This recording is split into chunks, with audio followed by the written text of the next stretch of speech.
So we are now recording, and with that said, I'd like to introduce our speaker today, Egla Miraskata. She's a senior researcher and simulations designer for the ICONS project at START. Presently based in Lithuania, she's responsible for high-level political military crisis simulations in Europe, alongside academic research and government consulting projects. Egla, I'm going to share my screen, and then you can take it away. All right, so thank you, Erin, for the kind introduction. And thank you, everybody who has joined our START educational webinars for today.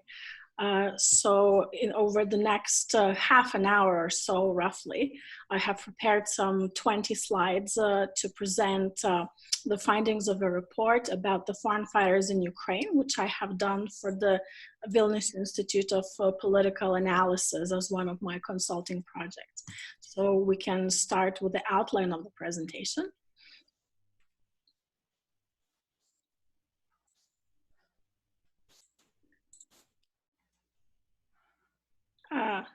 Yes, there we go. So this gives you a rough scenario of what you'll be hearing about today. And so let's get started with the issue outline then. Erin, will you be able to turn the slides? Oh, there you go. Fantastic. Okay, so I imagine everybody has a different level of familiarity with the conflict in Ukraine, and sort of highly varying opinions as to, whose fault things are, which side is right and which is wrong. And as much as possible, I was trying to stay away from that in this particular study. And there's really no shortage of really quality literature analysis and reporting on the conflict, its origins, and the current status.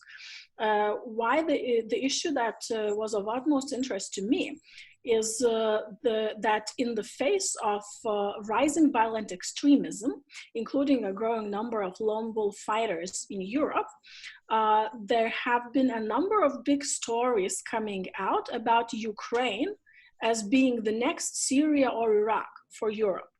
And so the popular analogy goes that in Syria and Iraq, the conflicts that have been going on for years and years, a number of fighters from all over the world really are going in there. And when they come back to Europe in particular, this is European audiences speaking, is that they bring the violence back home. Youths, unsatisfied, unemployed, and in other ways maladjusted, go out there in the field, get radicalized, get training experience, they come back, and they bring that violence back home. In addition, in the 90s, a number of recurring conflicts in that region have indeed produced a similar pattern. And so right now, since I believe about 2 or 3 years ago, a good number of EU member states have come up with legislation and policy specifically to counter Islamic fundamentalism. They have introduced amendments to constitutional, the penal code, and different countries treat it differently, but basically there is at least a talk that we need to somehow tackle individual foreign fighters to prevent extremism risks back home. And so with this mindset and this concern that has really unified Europe, especially after a number of bombings in France, in Belgium, you name it, when the talk comes to Ukraine, the attitude of those less familiar with the conflict has been like, aha, so this is basically the European Iraq. And there's a good number of fears that people would be going into Ukraine and getting radicalized, and extremists coming out of the Ukraine conflict back home, causing turmoil back home. There was also a big concern about Ukraine turning into a safe haven for radicals. And in particular, a lot of red flags have come up with regards to right-wing extremism, fears about a resurgence of neo-Nazism. Scandinavian countries, as well as Austria, has expressed these concerns specifically. So with this sort of background floating on the very superficial sort of semi-word of mouth level, I was really interested in seeing what does the data actually tell us. Is the story really as dramatic and as concerning as is being portrayed? Next slide, please.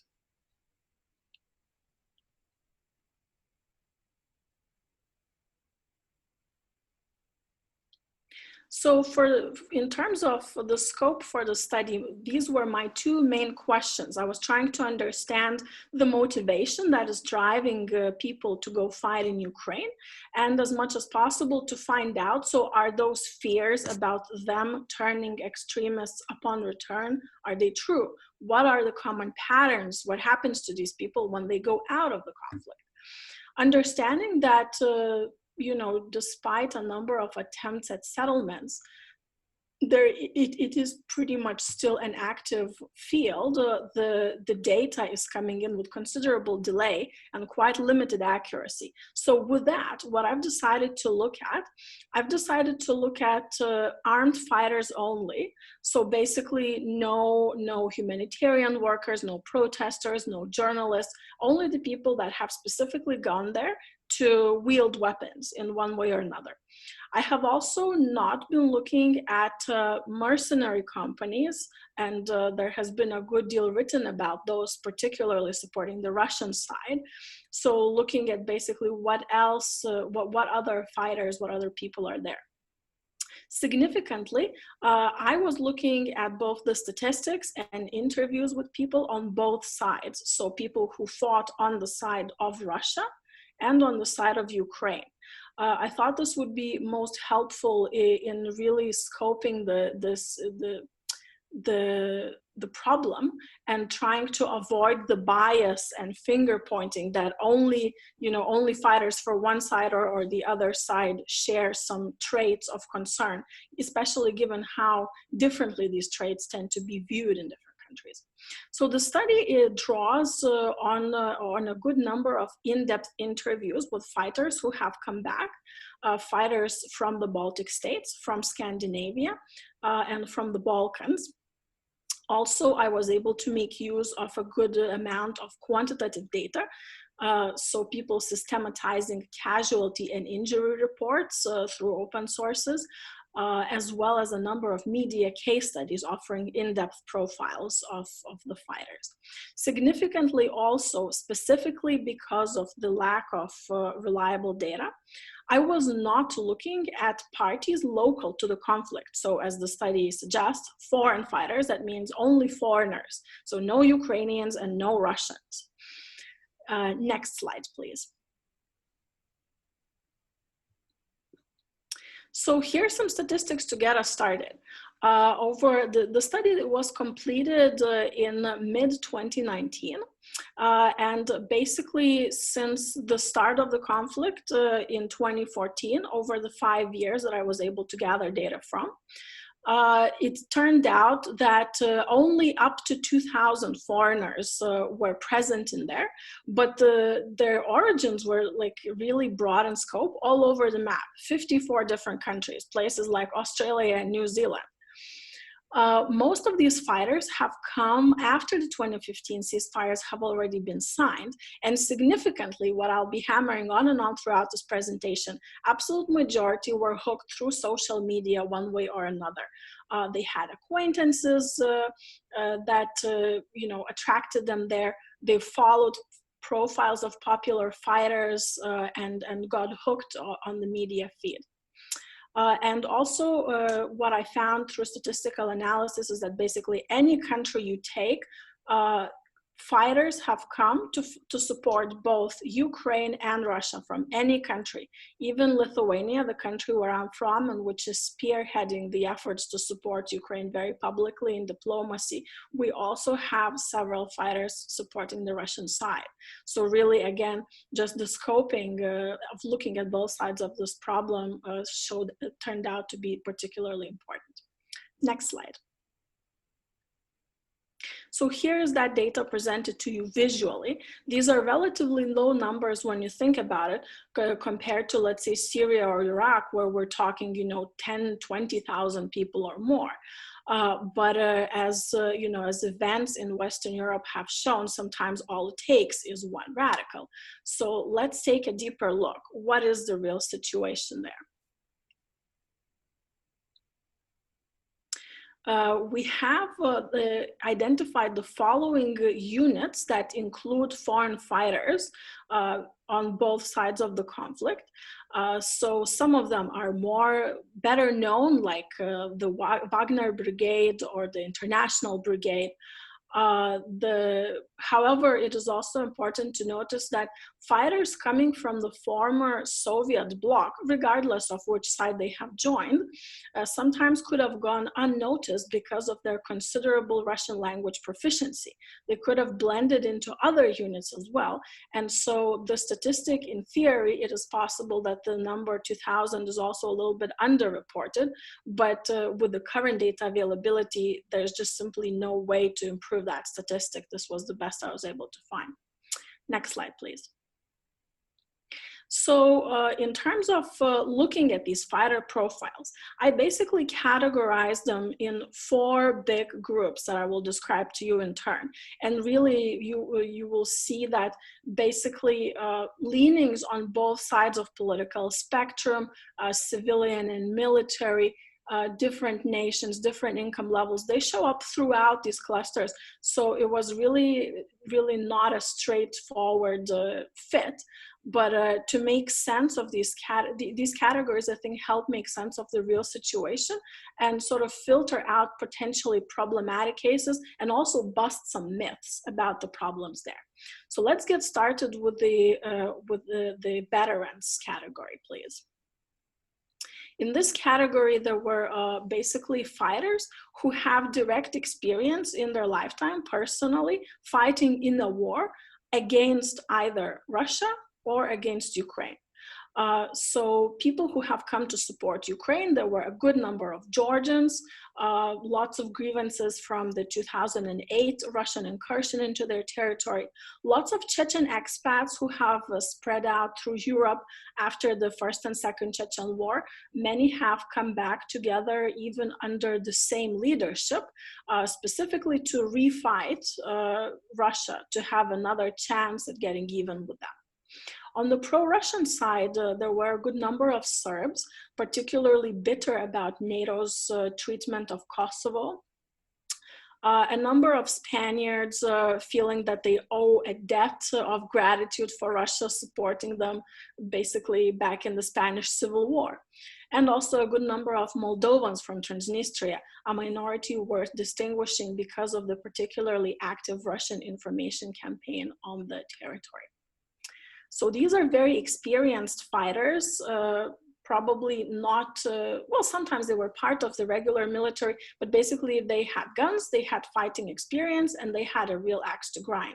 However, they were also very clearly limited in their scope. They wanted another go at an enemy they had already some familiarity with. So this moves us to the next category, the disillusioned ideologues. And here, this was, I guess, the broadest category, the second largest one, and also probably the most mixed one. So a lot of people here had some experience fighting, but really what drove them was this deep ideological sentiment. They felt that the fight between Russia and Ukraine was basically a battlefield for one of these big narratives, like capitalists versus the simple people, or that this was the last frontier between NATO and Russia, that this was a real battle between dictatorship and freedom. And sort of when I talk to these people, these sort of big ideas, it just seemed like it drove them to the battle, often reluctantly, but they basically felt like, well, if we don't take the matters into our hands, things are just gonna slide down, so we must do something. Interestingly, in this category, there were a number of people with pretty radical leanings. they were usually the ones with radical ideological beliefs, but without the fighter experience. So most of these individuals were already on the law enforcement radar due to their radicalization, and some have found ways to go into the battlefield specifically to get combat training. However, most fighters in the disillusioned ideologues category had some paramilitary or police training, but they did not have previous fighter experience. Most were civilians, indeed, driven by these strong convictions. In the next category, the armed opposition, we see a good number of Russians protesting the government treatment, protesting or particularly active over certain issues. But well, since Russian nationals were outside the scope, the next biggest category were Belarusians. There were a lot of persecuted activists, people who had run into problems either with the Lukashenko regime or even had basically had been very vocal speaking out against Putin's regime, and thus the Lukashenko regime decided to prosecute them. But basically, these were politically active people. They were not so much ideologically convinced, but they had a very clear political agenda, and they have found existence inside their country and continued activism untenable. Many of them had their families persecuted by state structures, and they have basically decided that going into combat was their best shot. Finally, in the fourth category, we had the so-called battle chasers. And this was, I think, the big smokescreen that many a layperson reading about the conflict in Ukraine has been faced with, because these people were disproportionately featured in media, particularly the in-depth stories. They had the time, I suppose, as well, to set up really elaborate Facebook or Instagram feeds. So basically, we have two subtypes here.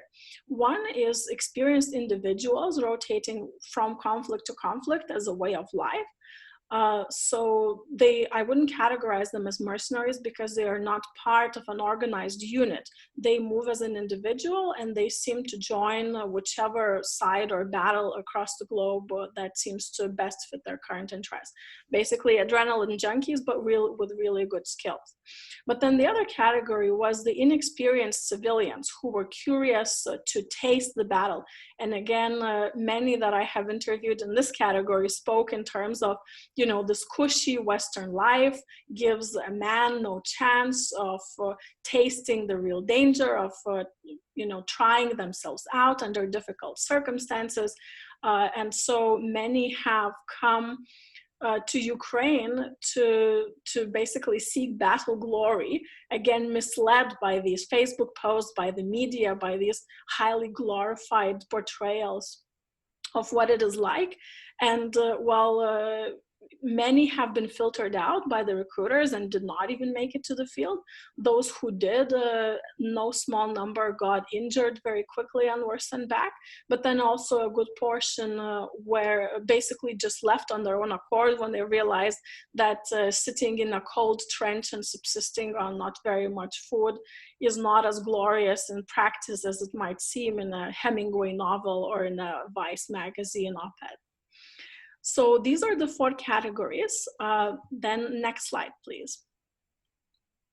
Basically, what this analysis has shown me is that radicalism as such in Ukraine is very different from what we're seeing in Iraq or in Afghanistan.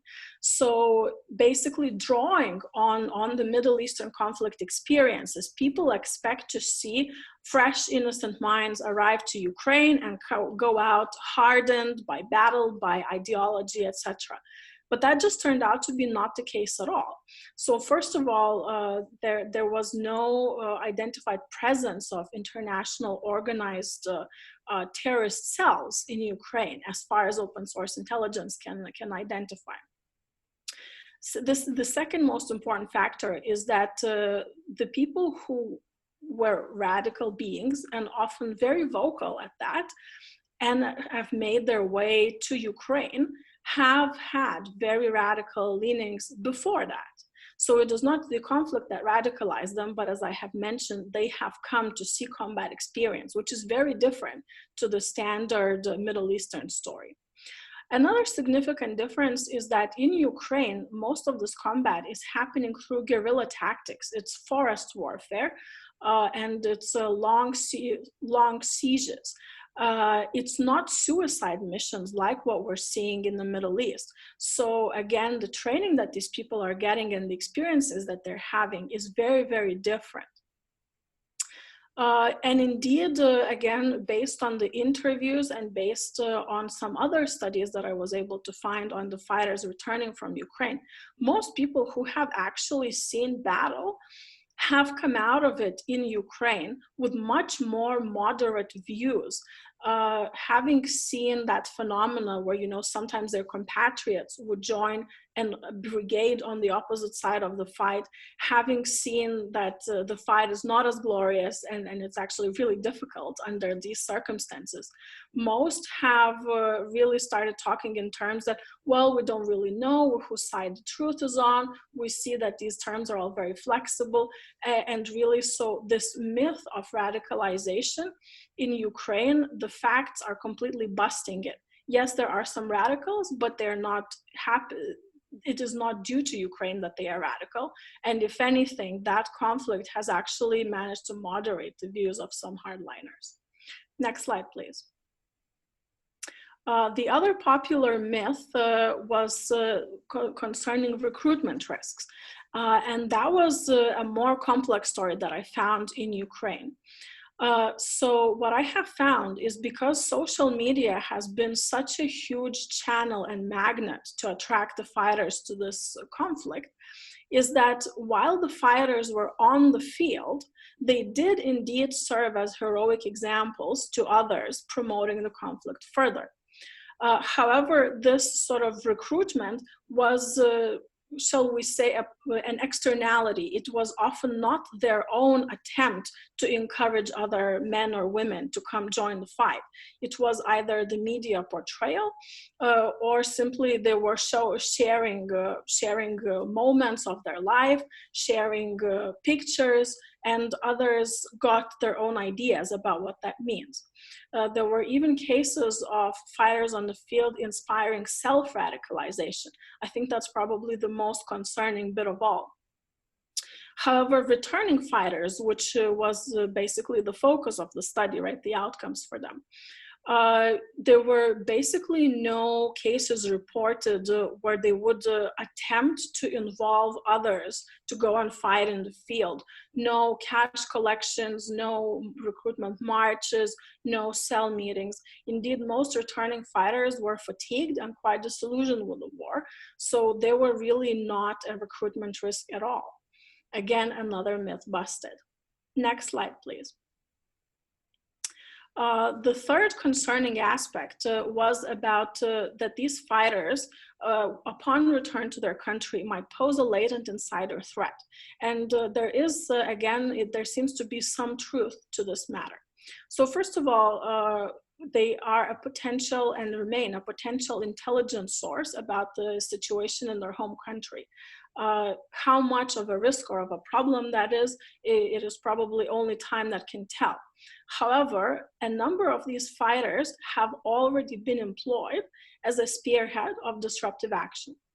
So for example, in Montenegro, the fighters who have supported Russia in this conflict, when they returned to their native Montenegro, they have been uncovered as the spearhead of the plot to kill the prime minister in the eve of election.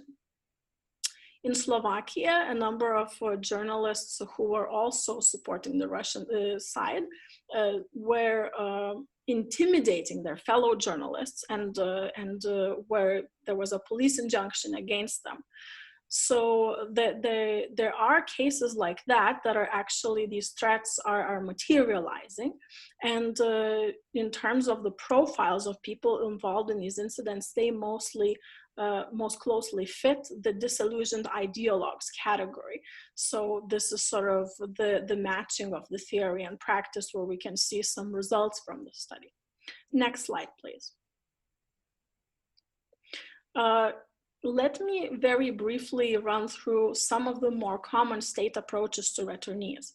As I have mentioned in the beginning of this presentation, with the problem of returning radicalized fighters from the Middle East, much of the European Union has adopted legislation how to punish these people with specific terrorism prosecution provisions. So some of the countries, when they have seen returnees from Ukraine, have also decided to apply these laws to cases from Ukraine. But really here, there has been a much more mishmash of a reaction.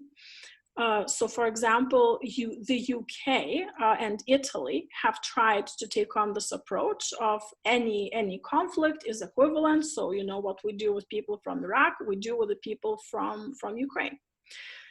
In UK, successful legal action has been brought up against a man who fought on the pro-Russian side, but then a campaign was mounted to prosecute people who were supporting the Ukrainian side.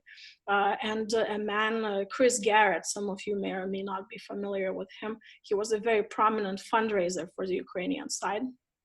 There have been attempts to prosecute him legally as well, so far unsuccessful, but then the question naturally arises, so where do we draw the line for this equivalence? The Baltic states have offered some interesting examples as well. So for example, Estonia has extradited the Estonians who have fought on the side of Ukraine, on the side of Russia. They have extradited them to Ukraine to prosecute them there. There are some indications that they were later repatriated to Russia through a prisoner swap. In Australia, for example, fighters who have come to Ukraine were put on a watch list for foreign fighting. So Australia is one of the countries that is also treating all the conflicts as equivalent, but no charges have been brought up against these men. They tended to fall in the adventurous civilian battle chaser category, so there were no actual charges to press against them. Poland, on the other hand, is firmly denying that there are any Poles fighting in Ukraine, but at the same time, it is threatening any Poles that if they are found out to be fighting in Ukraine, that they would face criminal prosecution. So really, it's a very, very different, and the legal approaches are still information.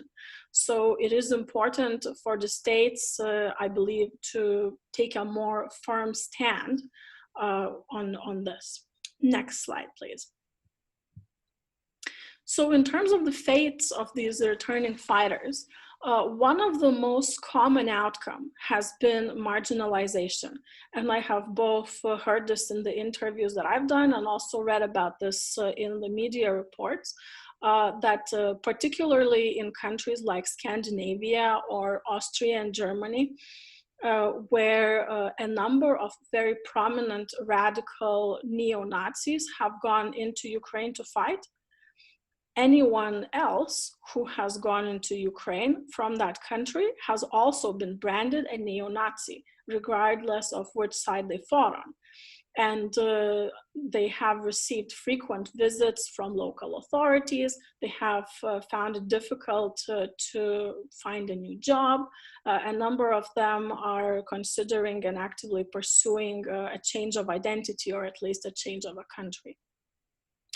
So if the prospects are so bleak, then the other question is, okay, so how come we have not seen much more radicalized fighters with grievances against their home countries? How come that these men were moved enough to go to fight in Ukraine, but they were happy to come back and to lay down their arms?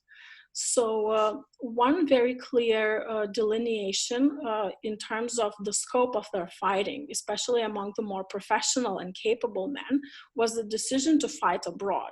They have very clearly decided that home country is not where they're going to fight this battle against, you know, capitalism or the lay people, the West and the rest. No, this was a very, very clear conflict. So once they're out of that zone legitimizing violence, they perceive it as no longer an option. A number of men have mentioned that the clear prospect of return was what kept them honest, what kept them ethical, and really sort of made them take care of themselves as much as possible. So this is some preliminary data, although of course further insights might be helpful. And then it's worth mentioning that there were also, that the prospects were not all bleak. There were some success stories of men with the previous paramilitary or police training going into the field, getting more experience, and then advancing in their career or being able to start their own security business with the practical skills that they have gained. But yet again, this points to the lack of radicalization trends that people seem to fear. Next slide, please. So the implications of the study then suggest that the greatest risks really are among the men in the disillusioned ideologues category and the battle-chasing civilians. So the ideologues, particularly the people who were radicals before arriving in Ukraine, many are on the law enforcement radar, but their battle skills and what they're doing with them really needs close monitoring. And the civilians, especially those who didn't make it into the field, who desired this experience but were denied by the recruiters, or who quickly got injured and were forced to leave against their will, these people seem to be, because of their strong leanings and their shall we say, slightly different risk assessments, these seem to be the ones that would be at the greatest risk for lone wolf violence. On the other hand, the men with real actual skills and experience, so sort of the ones that we are concerned about coming from Iraq and Syria, these men coming from Ukraine, they are not politically active, they're disillusioned with fighting in general, and there wasn't a single case where men with previous military experience got involved into any sort of radical activities upon return.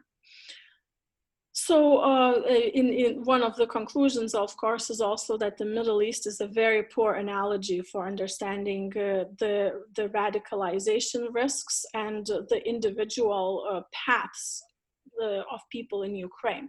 And the Spanish Civil War might actually provide a better one. Here, a caveat needs to be made because it is a good example. It doesn't mean that what is happening in Ukraine is a civil war. No, no, no, no. But why the Spanish Civil War is a good example? It was a big cause, a strong ideological cause that drew probably for the first time a very big variety of individual fighters from all over Europe. And there's actually a decent literature of countries being concerned, just very similarly as they are now, about these people becoming political leaders or radicals upon return, but that never materialized. And actually the countries that offered their returnees medical assistance and psychological support seem to have seen the best outcomes for these men, and no radicalization materialized. So again, just shifting our lens of analysis and the analogies we're using is very important here. Next slide, please. A couple of policy suggestions here, which I think would be helpful in general conflict coverage. So first of all, for Europe especially, I think the US is maybe further advanced on this field, but taking on for a state a clear position of how you will treat the returnees is very important. Right now, many states in Europe who are supporting very strongly either the Ukrainian side or the Russian side, they are less vocal about what is going to happen to people who personally go to fight. So if the idea is to deter them from going there, a much clearer position would be helpful. Most significantly, limiting the media coverage, I think, would be important.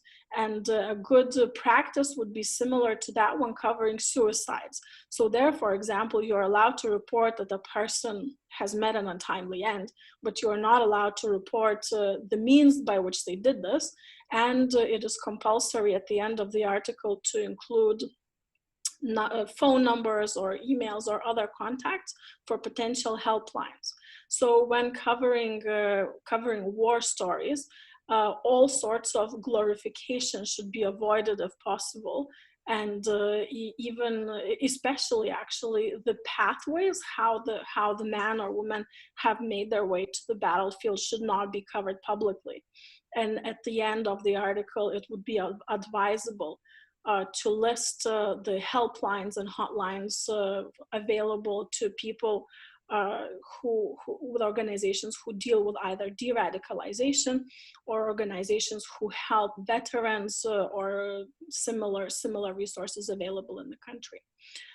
Intelligence and monitoring is of course important for the risk groups that I've identified, but really reintegration to avoid socially marginalizing those people who have chosen to go in and fight would go a long way in preventing any radicalization upon their return. So next slide, please.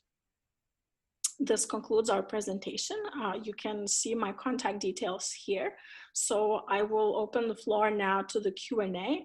And if you have any questions after the presentation or want to reach out about other projects, please don't hesitate.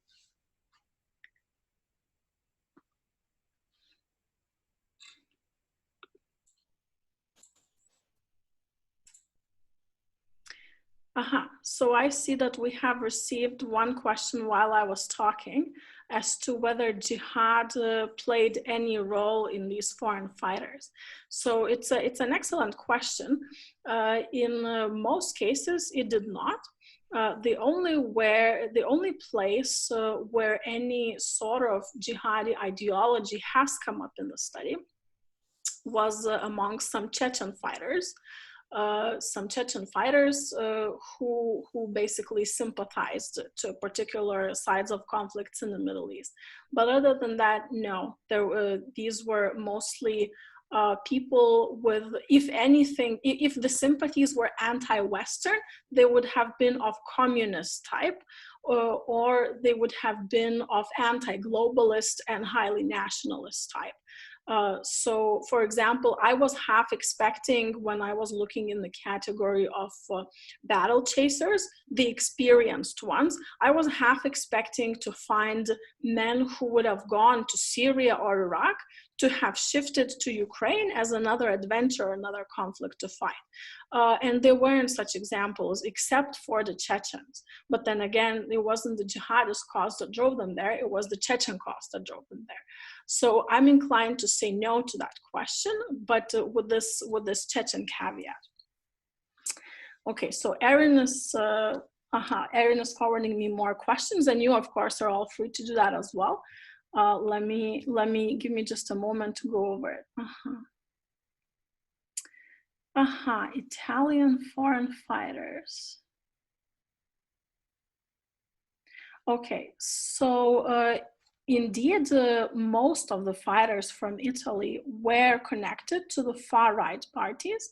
The Forza Nova, most definitely. Casa Pound, I'm not so sure, but Forza Nova, definitely. Anarchist movement links were detected in a very small number of among them, but really the majority were just the far-right ones.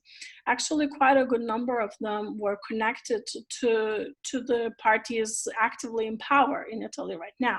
So there was considerable controversy when, in terms of prosecution.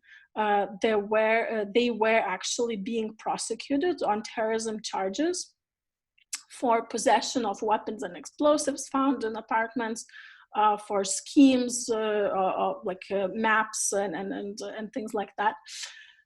But there was a controversy because, first of all, there was an idea, okay, so we will just prosecute the people who were on the Russian side, who were supporting the Russians. But then because the Italian the far-right party is currently in power, do actually have quite close connections to Russia, there was considerable pushback.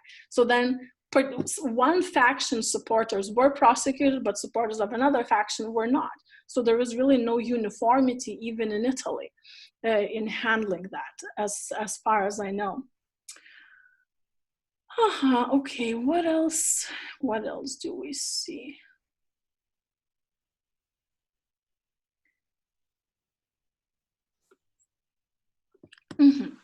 A question coming in terms of fighters. Most fighters are unlikely to become involved in recruitment or other activities, but some do, and what separates them out?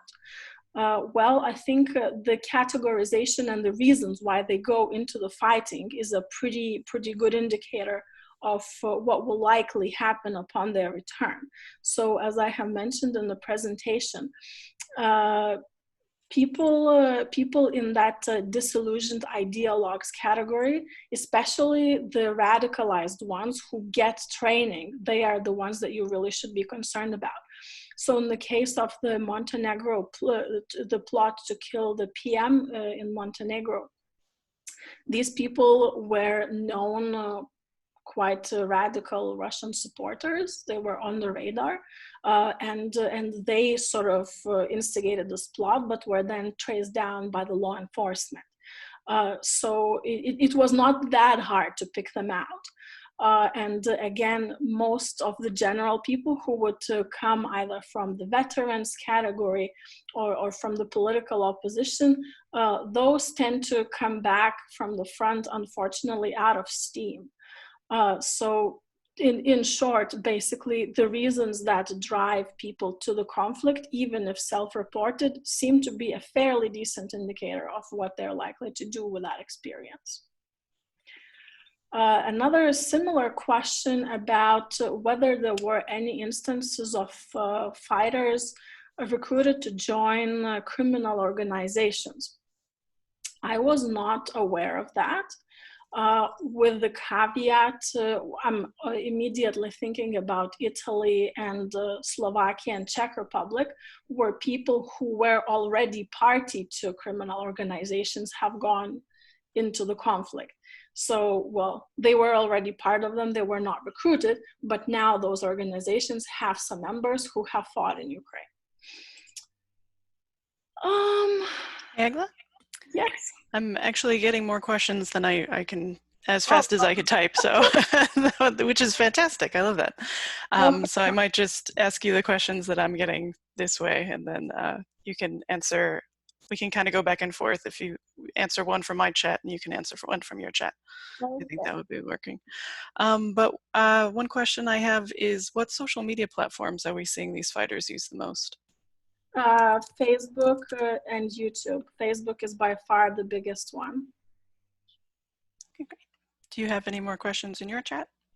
Yes, I do actually. Go ahead. I'm just trying to see what I can trace down. Somebody is asking me a question with an acronym soup. And my apologies. Oh, I think it's John Lewis is asking me about something called RIM. I'm unfortunately not sure what that means. If you clarify, I'll try to get to that question. There was a question about statistics, the numbers, estimated numbers for Americans and Canadians. Canadians, I am not able to speak about. Americans, the numbers are not publicly released, but I was hearing low 30s being the number. Okay, not Can I ask another question? Well, let me just get one that is kind of related. The question whether North American fighters differ in any significant way from the European cohorts, and the answer would be no. So that's the interesting bit. In those 4 clusters that I have identified, you basically find people from the United States, from Latin America actually as well, from Australia and New Zealand, from Canada, from all over the Europe. So basically, in quite a few American instances that I have seen, where in the disillusioned ideologues category, particularly people with pro-communist leanings or general disillusionment with decadent Western way of life, So but it's a sort of different disillusionment if you think about, when people go fight for jihad, when they say the Western way of life is decadent, sort of what follows and what they advocate, this kind of religiosity and modesty and asceticism. These people tend to opt for other solutions. It's redistribution of economic resources, different attitude to a person, different political things. So it's kind of the same grievance, but with a very different suggested solution. Go ahead, Erin. So we have one question that's, I think, somewhat related to that question, which is Canada has a large Ukrainian population. Why were there not more foreign fighters from Canada as compared to a country like Australia? Well, so one reason why I might not have captured as many Canadians is because, as I have said, I was not looking at the Ukrainian nationals. So if somebody holds a Ukrainian passport, even if they live in Canada, they would not have been captured as part of the study. In terms of just, I don't know, this is now going into speculation territory, but because I have been to Canada a fair number of times and have spent some time living in Australia, my sense is that just the mindset and the culture in Australia would be much more, how shall I say, would tend to carry many more people who could fall into that adventurous civilian battle chaser category. Canadians, even if it's an awful sweeping generalization, just seem like much more moderated and placid people, at least the ones that I've encountered. Whereas the Australians, like that sort of mentality, like gung-ho, do something with your hands, taste the real life difficulties, that is actually quite prevalent. So perhaps that might be the reason, although, much more solid scholarly exploration would be needed to answer that question. Sure. And now that, let me think about the John Lewis's question, if I can say anything smart on that. Yeah, unfortunately, I don't think that I can say anything about the Russian Imperial movement at this stage, because I'm not covering Russians fighting for Russia in this field. I have listed in my slides the battalions, Russian-led battalions, that many of the fighters coming to support Russia have joined. So I would imagine that the Russian Imperial movement might have some appeal of or assistance in helping people find their way into those battalions. But I wouldn't be able to go into much more detail, just simply because foreigners were the main focus of the study. Fantastic. If I can throw you another question, what's your take on how US far-right extremists might benefit from the movement of foreign fighters to Ukraine, such as better training or more international ties? Well, so in theory, they might benefit indeed. I mean, there were cases of Scandinavian and Austrian far-right extremists going into Ukraine and getting that training successfully. There were also quite well-reported stories of, so the Auckland shooter getting self-radicalized and inspired by what was happening in Ukraine. And then his manifesto being translated into Ukrainian language, into a number of Balkan languages, and being distributed among the far-right activists present in that conflict. So with the understanding that people with far-right leanings extreme enough to be on the law enforcement radar might nevertheless make their way into Ukraine. Yes, it is possible then that they would link up with other far-right extremists who are also there and get the training that they require. We must place some faith in the law enforcement's ability to continue monitoring them. Sure. Do you have any questions in your chat? Because I have a few more in mind, but. No, go ahead. I think I've covered most of what I had. Okay, great. One question is, are there national handlers in these countries recruiting people into this conflict who are in contact with foreign fighters who are already there? My understanding that not really. My understanding is that the contacts were most often people currently present in Ukraine. These could have been fighters fighting in Ukraine, or there could have been security providers, could have been journalists or support staff, basically support staff of the conflict, what a wonderful word. Basically people who were there doing functions other than fighting. There were stories of people interested in fighting and basically making their way into Ukraine through non-fighters. But I was not aware of an effort deliberately recruiting people to go and, busing them over to Ukraine. I imagine maybe in Russia that could have been the case. Maybe in some provinces in Ukraine that could have been the case. But again, since these are parties local to the conflict, I did not cover them. I was specifically interested, how people from places and ideologies much further removed would find their way there. Sure. Randy had a question. Did you observe any specific patterns with regard to gender, the number or proportion of men and women who went as foreign fighters in the different categories? And while I understand that you focused on the role of fighters in Ukraine, do you have any information about the specific role that women play that may go beyond that, such as recruitment, propaganda, or financing? Mm-hmm. So it was actually very, very few women that I found in any category. In general, the numbers were very low. Again, I would imagine that they would be higher among Ukrainian and Russian nationals, maybe because the stakes are higher. But if we're thinking again that the total number of fighters is some 2,000, it's quite a low number. So yeah, there weren't all that many women. Like I would be wanting to say like maybe 10 or 15 off the top of my head. I know that there were a couple of women from the Baltics who have gone to support the Russian cause, specifically taking up arms. But it seems that there was the presence of women that I was reading about in the media.